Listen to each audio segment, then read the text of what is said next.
My name's Jonathan. I'm a manager here at the Sunshine, and please join me in welcoming the writer and the director of the film, Jim Jarmusch.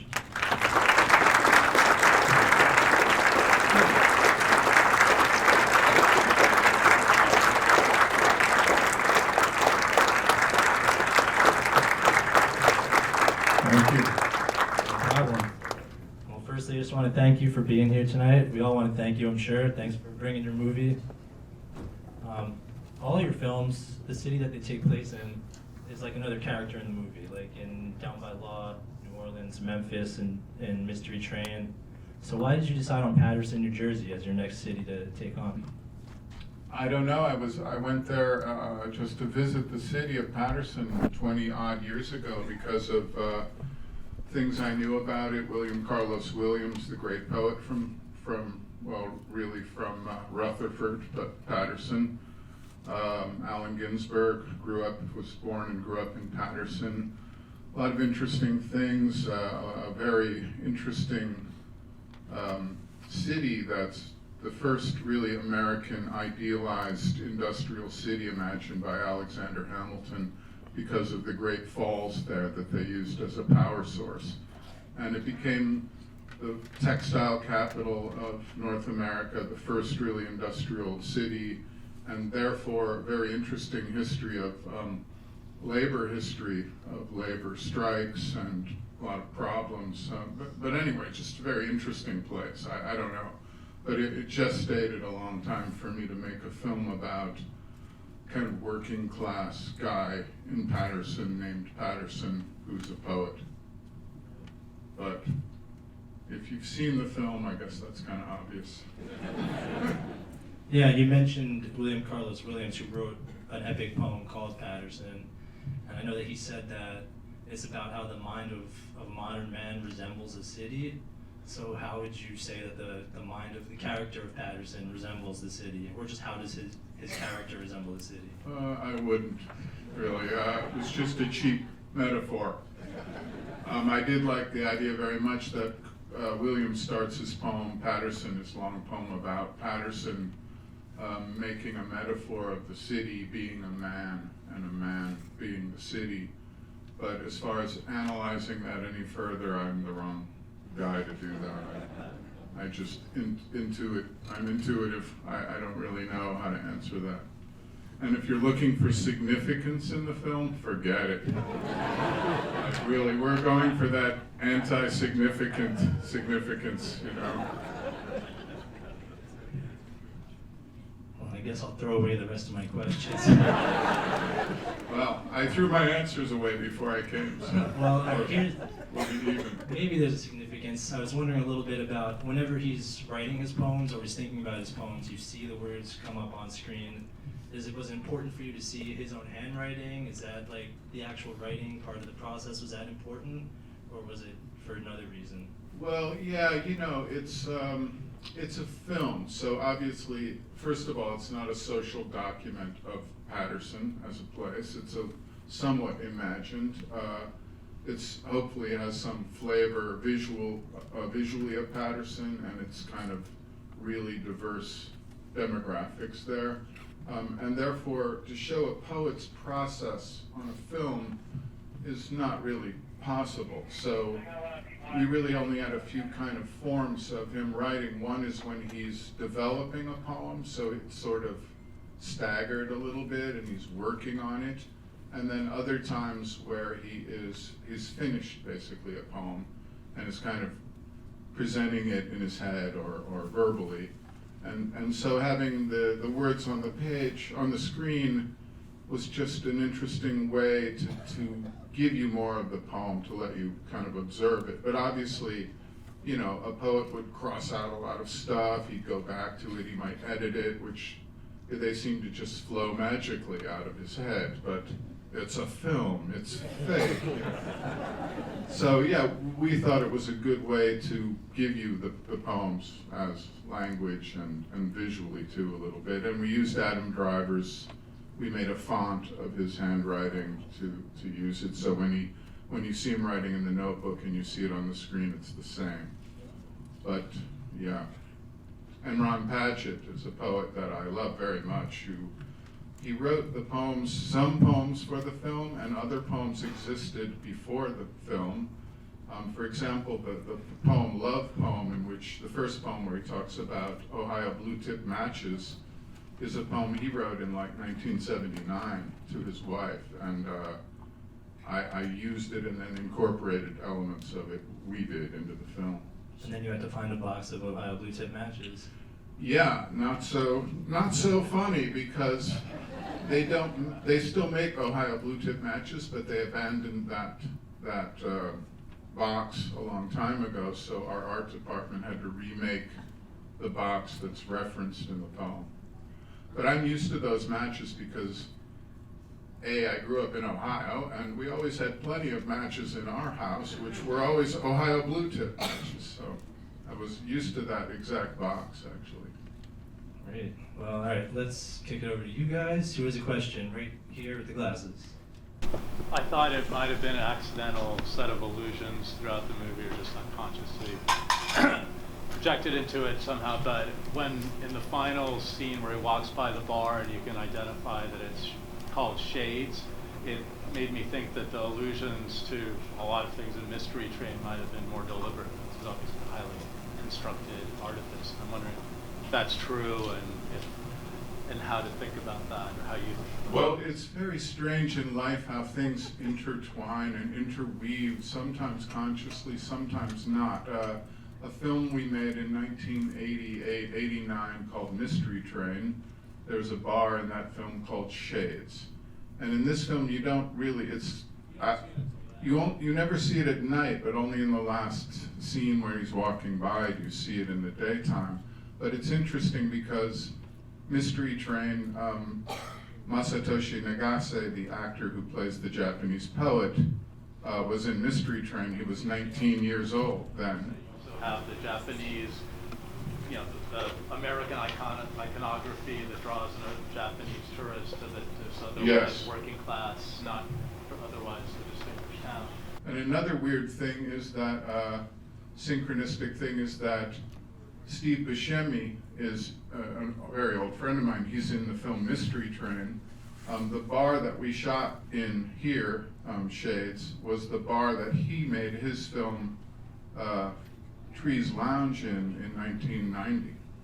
So, what? And Sam and Dave, what? Oh, Sam and Dave are in Mystery Train as well. Yeah, gee, I didn't even remember that one, Carter. You see that? Right. I see. These things happen. They're very strange. I like to find them and then take them, but sometimes they're totally accidental. For example, there are two little girls on the bus, two twins in pink with blonde hair, and I noticed one of them was an extra on the bus, and then I noticed that at the end of the day that her mother had another one, and there were two of them, identical, from which I learned that often, because children can only work a limited number of hours on set, right? That often people with twins, they really cash in with their kids being extras because they can take one out of school one day and then switch them off, right? So I noticed this, and I was talking to her mother, and she said, no, well, they're twins. This is why I do it. And I was like, well, tomorrow bring them both, And then we started slipping twins in throughout the film, even more than that. I edited some out. I went a little crazy. And the editor, Afonso Gonçalves, kind of restrained me in the end. It was like, in the movie theater, I don't think we need to see twins again. And I took a few out, but we hadn't shot the overhead shots of all the mornings yet. So I could add in the dialogue about twins in the first day, which wasn't in the script, nor were the twins, So these synchronistic things, I love them when they all intertwine, and some of them you're conscious of, and some of them you don't remember or weren't conscious of. And I forgot that they were referred to in Mystery Train until just now. So.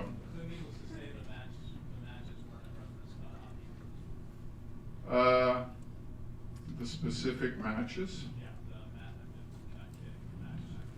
Yeah, no, they were a reference to our film, The Limits of Control, in which matches figure prominently.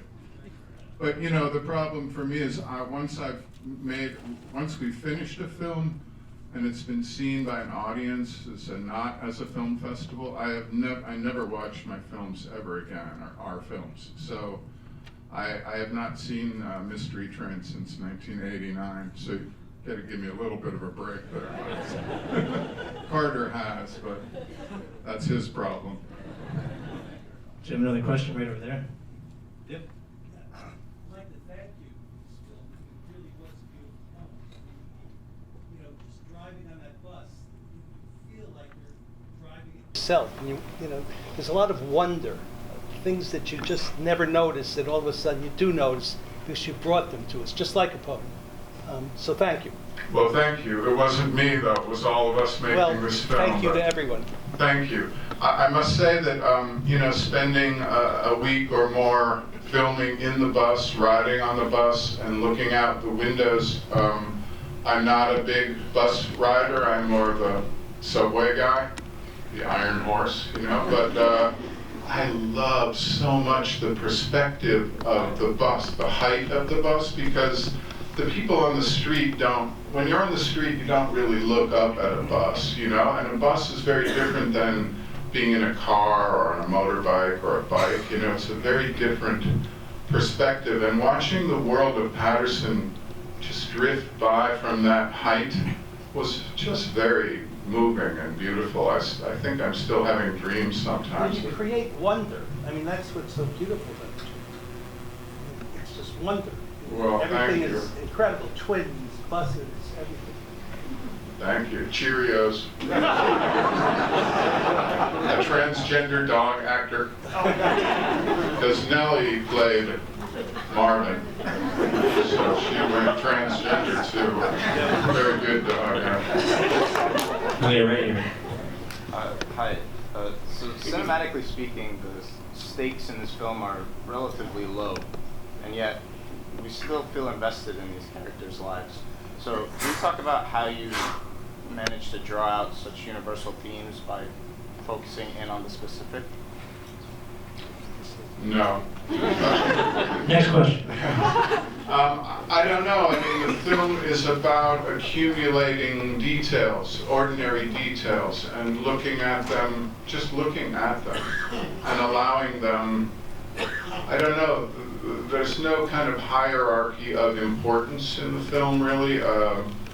There isn't real drama in the movie, there isn't conflict, you know, so all there really is just what the world offers, which is small things that I think the film just sort of lets your blood pressure drop a little bit so that you can just look at them, you know?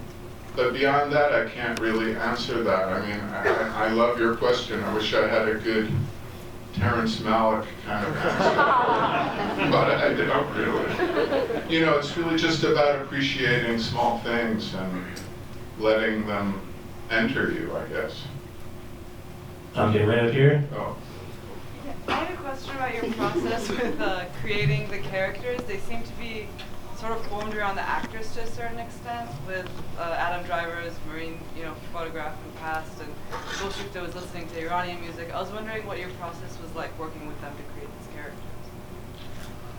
Well, it's funny because usually I write, most of my films I've written for specific actors that then I try to trick into being in the film, and I've been very lucky to hoodwink them into it. In this case, I didn't have them in mind, so only except Masatoshi Nagase. So I didn't really know who was going to play these characters until I had a script and I started meeting actors, and I wanted to meet Adam Driver. And then Golshifta Farahani, someone suggested her to me because in the script, his girlfriend or wife or partner, it's not specified in the film, she was like just American, But someone close to me said, wow, you love that Iranian actress that you first saw in the film. I saw her in the film Half Moon in like 2006 and some other films. So I thought, well, why not? And when you work with actors, the thing is you try to find things that are part of themselves that you want to sort of exaggerate or underline, and then you want to suppress things that aren't in the character that are parts of themselves, and that's part of their procedure, so that once you're filming, for me, I just want them to react. So I don't want them to act, you know? And so we do work just talking and finding out about the character. So I like to take things from the real people that I think would accentuate that character. For example, Adam Driver was in the Marines. He also went to Juilliard. Like, how perfect is that for a working class artist, you know? So that was something, having him be in the military was very nice. I didn't want the film to tell you where and what, or is that how he met his wife, who's Persian, or whatever. Golshifta is, she's Persian. She was a musician. She was a classical pianist. She's very musical. She's very much, in a lot of ways, like Laura, very smart and very bright and irrepressible. She's just lovely, a lot like Laura. So I just take things, you know, with their permission. Like, I'd ask Adam, is it okay if I use your real military photo, which we doctored a little bit, but I just find that process interesting to find that, so that they can be a person and then just react that way. And sometimes it's strange. I made a film quite a long time ago with Forrest Whitaker called Ghost Dog, The Way of the Samurai. And I had no idea that Forrest Whitaker had any experience with martial arts at all. And we were just rehearsing, and we would walk around the city, and he would be Ghost Dog, right? And he carried a practice samurai sword. And once in the East River Park, he just said, "Sit here." And I sat down, and he took the sword out and started doing all this stuff that obviously he had spent years studying. I didn't know. We got a whole gathering of sort of Dominican kids hanging out there that were like, whoa, you know, watching him do this is really interesting. So sometimes you don't even know how close these things are. The whole thing, making films, just being alive, I just find very mysterious. I don't know. It's very strange that we're here right now. Okay, I was wondering, could you talk about the sound design? I noticed that a lot. Well, I had the great honor yet again to work with Bob Hine, Robert Hine. We've worked a lot together. He's an incredible sound designer. I always work when I can since 1984 with Drew Cunyon, the on-set sound recorder. But Bob Hine is amazing, and we discuss the most minute things people would think ridiculous. Like, we'll look at the shots of the outside of their house, and we'll decide what type of birds and how many trees are close to their house. So what type of birds would be heard, and at how loud and how many, for example. Or if a motorcycle goes by way in the background, Bob and I will discuss, well, should it be like the sound of a Harley, or should it be more like a Japanese 650, you know? And how does that affect you as just receiving all this? So we spend a lot of time with the details of the sound, what the sound of the bus engine, its ignition, but every background sound, because films are, unless they're silent, they're 50% sound. And the music in the film, Carter and I made our band Squirrel, and we made this soundtrack, the score for the film, the two of us. And it was a foray into electronic score for a film, the first for me to use an electronic score. So we did the score over about 3 weekends on our days off. But we're very proud of the score. We're going to have a record come out, hopefully on Third Man Records. Our score will come out soon. I appreciated very much the train in the background and many shots and all that. I live in Jersey also, so I don't know, it reminded me a lot of Jersey, the way the movie sounds, and it's... Yeah, well, we heard that train, and then we'd record it, and then sometimes we'd be doing a take, and usually you stop the take because there's a sound. Instead, we'd be, stop the dialogue, let's just record the train. So we gather stuff like that, and then later we place it in the film with Bob, and Alfonso Gonzalez, the editor, is also the music editor, and he's also extraordinarily attuned to the emotional effects of sound, of distant details, of everything, the sound. What I hate in movies is you always hear these Foley footsteps of people wearing leather-soled shoes. Now, what percentage of people here are wearing like hard leather shoes, you know? So I find that really odd. That's the first thing I take out when they present Foleys in the film, and people are always walking with these loud sounds. Like, come on, I gotta get rid of that. All right, we have time for one more quick one. Oh wait, 3 more. We're very superstitious. 3 quick ones. Show you 3 quick questions. All right, right here. Hi, so I go to NYU Film School, and we talk about you like all the time. I'm so sorry. I'm so sorry. No, but like, I don't know, you've always been able to do these like great about everyday life films, and have kind of made yourself like as Mr. Independent, where you make whatever film you want to make, no matter who says what, and you have this reputation that, I don't know, as a Mexican-American woman, do you feel like independent cinema is going to go through some sort of revolution with the new, I mean, I don't want to get into politics, but you feel like it's going to have a transition phase where everyone's constantly trying to push diversity in your face, especially like independent cinema has this responsibility to represent a larger audience because we always have to refight for all of the rights we thought we already had?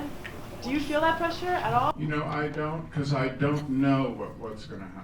But I do know that, and I'm very stubborn, and I've fought to be stubborn, and I've done things my own way because I won't do it another way. But okay, is it true? Is it true that you used your scholarship money to shoot your thesis film? I did, yes. Oh, got Louis B. Mayer scholarship. The man who melted the great von Stroheim film Greed for the silver halides in the film material.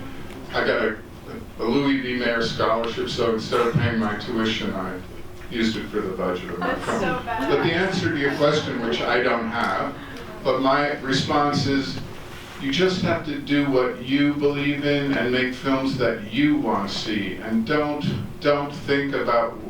feel, you know, that there are great filmmakers, maybe you, right here. So there are always new great filmmakers, and it just is a matter of not being swayed by what is expected of you, and just follow your instincts and make what you believe in, because if you don't believe in it, what's the point? And if you're doing something other people tell you to do, that's okay. People can do that. I'm not doing it. I'm just not doing it. All right, 2 more quick. Okay, quick Keep them ones. quick. Yes or no questions? I was curious, in the writing process, what was the decision to sort of have